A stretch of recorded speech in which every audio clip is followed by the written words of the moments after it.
Can you imagine if your company asked you to help develop an AI agent to automate your work and then fired you because the AI became good enough to replace you?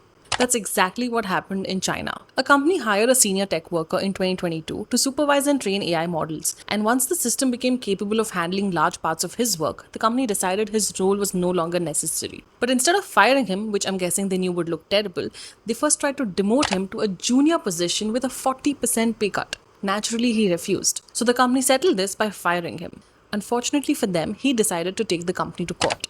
Which is why a court in China just ruled that companies cannot fire workers because AI can do their job.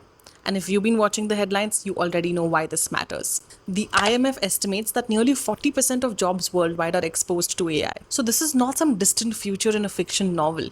It is already happening. And for us, it hits even closer to home. See, India's outsourcing economy is built on white collar, process heavy work. The kind of work AI is becoming extremely good at doing, faster and cheaper. Reuters has already warned that India's outsourcing sector could face serious pressure because of this. But I think there's something missing in how we talk about AI and jobs. AI is not going to take jobs the way a recession does in one clean sweep. It will happen slowly. First, it takes parts of your work. Then companies realize they can operate with fewer people, so hiring slows down. Teams shrink. The International Labour Organization makes this exact point. Very few jobs can be fully automated right now, but most jobs contain tasks that can be automated. And maybe that's the part people are struggling to process. Because see, companies do not need to replace everyone to change everything. They just need to replace enough people to reset the market. And once that happens, salaries shift. Expectations shift, job security weakens if it was even there to begin with, and eventually everyone is forced to adapt to the new normal.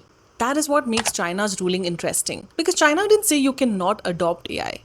It said companies cannot use automation and AI as a shortcut around labor protections. You still need a valid reason to fire someone. You still need a fair process. And you need to consider alternatives like reassignment or retraining. If we are being honest, this is not a simple solution. Because if businesses are forced to hold on to roles that technology can already perform better and cheaper, doesn't that slow down innovation?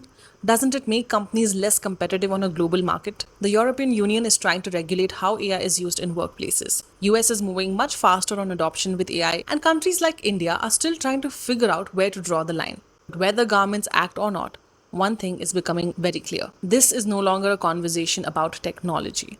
It is a conversation about power, about who benefits from automation, about who absorbs the cost of that progress. And historically, those decisions have never been neutral. Now, as someone who works in tech and uses AI every single day, I will attest to the fact that the gains from AI are real. But what you and I need to be asking is whether those gains belong only to the companies adopting AI or also to the people whose work is being reshaped by it.